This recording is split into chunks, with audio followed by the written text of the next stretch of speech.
You are now watching The Lone Blown. Blown!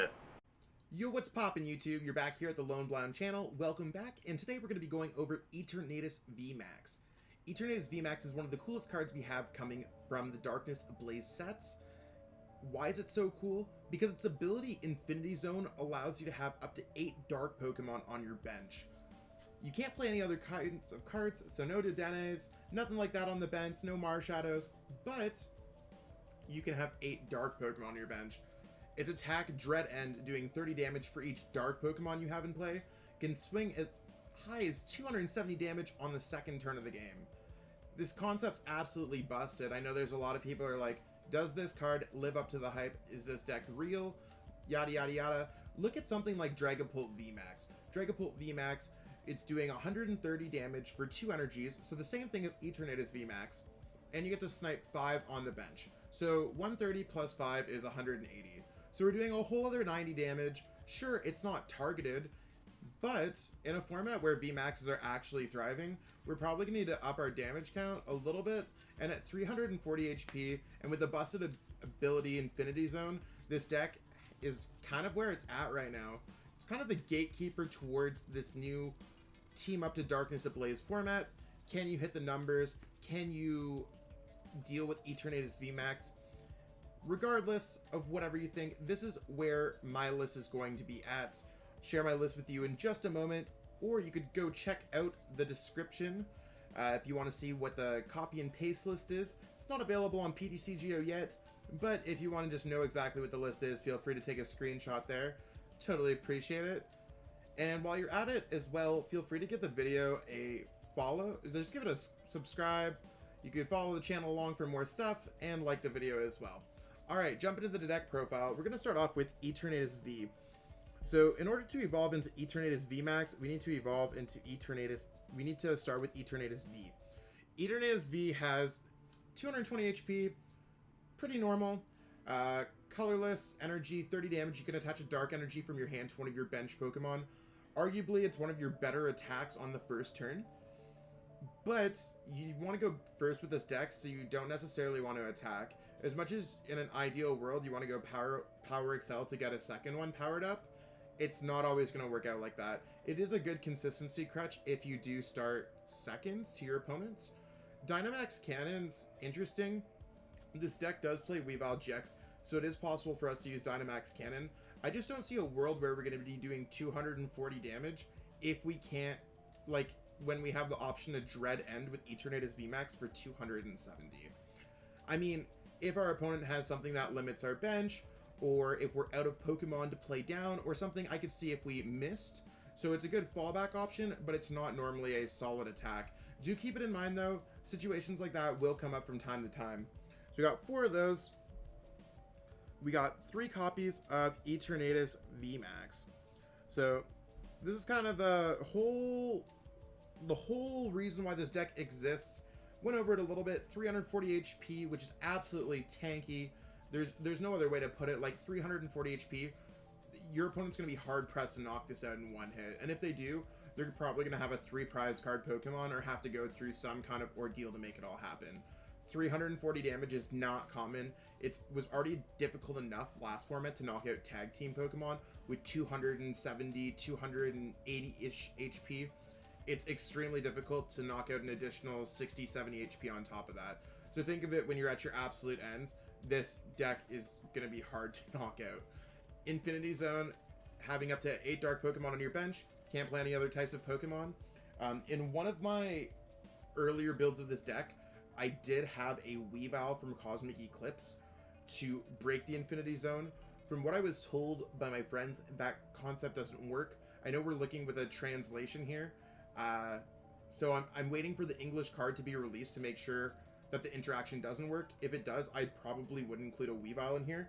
It's water type, so since the deck already plays Weavile-GX, you could just evolve a Sneasel into a water type Weavile, discard Pokemon for the Infinity Zone, so you could move the energies with Weavile-GX off of a damaged Pokemon, discard it with the Weavile, discard the Weavile, and then power up your bench again by playing more Pokemon. I know it's a little bit of a sidetrack, but that's something that I've considered with the deck. Other people have been doing strategies with the Infinity Zone with water-type Sneasel, so they play it before they have it and they evolve into a Weavile-GX. Then they use Devolution Spray, very similar concept.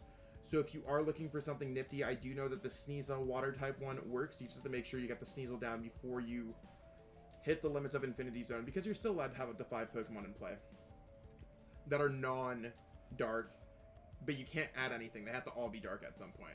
Moving on, Infinity Zone, you want to load your deck up with basic Pokemon so you can get it going. It doesn't necessarily have to all be basic Pokemon, they just need to be darkness type. But I believe this deck plays like 15, 16 of them, so we should have enough. Dread End, 30 for each of your dark Pokemon in play, including the Eternatus VMAX, so it's doing 270 damage for 2 energies. There's not really too much fighting type in this format, so this deck should be able to just kind of chill on its own. So I know we went over Weavile a little bit. We have Sneasel in this deck. So the Sneasel is here just to evolve into Weavile-GX. It's just the dark type Sneasel. Got the copies of the Weavile-GX there. So the Weavile-GX allows us to move our energy around. So if an Eternatus VMAX is damaged, we could move the energies off it to another one and then switch. I think that's a kind of a cool concept. I've thought about putting maybe Turbo Patch from this set as well. I'm not entirely sure if I like that concept because I never really got it to work during my testing. But you wanna know what? I like moving the energies around with Weavile. There's a few plays that this deck could use with it. I'll go over those in a minute. We have 4 copies of the new Crobat V. Crobat V, the reason why we play Crobat V in this deck is so that we can meet the requirements for Infinity Zone, benching a lot of Pokemon. It does up the consistency factor of the deck quite a bit. So it does allow us to draw cards. We do have ways to discard cards from our hand, such as Quick Ball, and just playing energies and evolving. There's a lot of moving parts, so the Crobat will allow us to reach our goals. We can only use Crobat once per turn to draw the cards. We can still play them down. There's nothing that stops us playing it down normally, but using Night Assist, you can only use 1 Night Assist ability per turn, so do keep that in mind. There's actually a deck that can attack with Poison Fang, especially with the Weavile-GX. So if you need to do 70 and poison your opponent in a pinch, you totally can. It is a consideration for sure, especially if there's something that you need to knock your opponent out from something that's not damage from an attack. We can knock them out with poison, maybe in between turns. It's always an option. We've got 4 copies of Spiritomb. Spiritomb for me right now is just kind of the default basic Pokemon in general for a deck like this.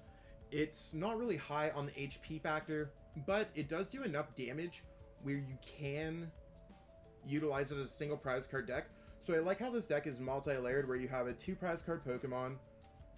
If your opponent knocks something out, you have a 3 prize card Pokemon. You have single prize card decks. So you can actually turn your deck into a single prize card deck very quickly. I think that's going to be pretty helpful to most people. And you can also just use Anguish Cry for a lot of damage. Up to 5 damage counters, puts it 3 times 5, 160 damage total with the Anguish Cry. That can knock out a lot of opposing Pokemon. It can knock out a Dedenne. And you can just chill on the bench with them. I mean, you just need dark Pokemon in play for Eternatus VMAX. So you could just use, what's it called? Building Spite on the bench. Rebuild the Spite and keep on building the Spite on the bench. I mean, it's just kind of a token card. So use as much as you possibly can. Other considerations for those spots have been various Hoopas. We also have the new Galarian Slowbro V, if that actually gets released in Darkness Ablaze. Might work with the high dark energy a little bit better, but you can't move that with Weavile-GX. There's Darkrai with free retreats from one of the sets. I mean, you need to have enough dark Pokemon in this deck in order to have dark Pokemon on your bench. I did include 1 copy of the Hoopa here, and it's Hoopa from Darkness Ablaze. The Hoopa from Darkness Ablaze, you can use Assault Gate, 90 damage. So it does, when you switch from the bench to the active, kind of like a Zapdos, you do 90 damage. Otherwise it does nothing. I play this card in the deck so that we can bring up, like, we have an opportunity to win the game on the first turn. So if your opponent starts with Jirachi, they're chilling with Jirachi, you move up to the active, and then you knock out the you knock it out with a Hoopa. I like the opportunity to steal a game from our opponent. Hoopa's also another token dark Pokemon for the Eternatus VMAX. So, I mean, it sounds pretty cool to me. Maybe it's something I want to add more of. Swinging 90 for 1 energy is pretty strong.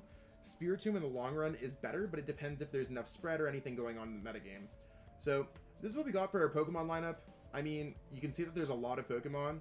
There's a lot of basic Pokemon. I said we play about 15, so 4, 7, 11, 15. We actually play 16 Pokemon.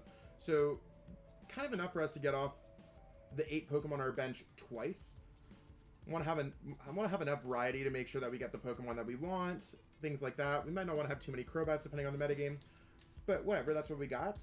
We got 4 copies of Professor's Research. This is just for us to search for our dark Pokemon, maybe getting things in our discard pile if it's necessary. I mean, drawing 7 cards is basically where it's at. We got 4 copies of Marnie. This isn't necessarily a disruption card in every deck now. It's more of a shuffle draw. We got a lot of moving pieces, so maybe on our first turn, if we go second, we might have a few Eternatus VMAX or Weaviles, or maybe even Crobats. We don't want to discard too many Pokemon from our hands, just because we need to have them on our bench, or if our opponent stops our ability somehow. We got to keep our options open. I have put 3 copies of Boss Orders in this deck, and the reason for that is just because 270 damage is hard to hit in the mirror. Not to say that it's hard to hit in the mirror. It's hard to knock out an Eternatus VMAX in 1 hit, and it's hard to knock out a VMAX. It's actually impossible to knock out a VMAX in 1 shot with this deck. You kind of want to go Spiritomb attack, then go Eternatus VMAX attack. You kind of want to pace yourself a little bit. So one thing that I would say is just like, maybe we want to focus in some games against like Dedenne GX, or we want to focus against other Crobat Vs, stuff like that. This is the spice in the deck. Shout out to my home slice, Kenny Pacula, for putting it on there. I also had Logan McKay as well. Let me know about this. Bellelba, for the mirror match, you could discard basically both benches, putting us both down to 3. That with a reset stamp could absolutely end your opponent. So, seems pretty cool to me. I mean, we're going to lose our bench, but maybe after a knockout, we could recover better than our opponent can. I also got 1 copy of Black Market Prism Star. So, Black Market Prism Star, when you have a dark energy attached to a Pokemon, that Pokemon's worth 1 less prize card. We can move energies around with Weavile-GX.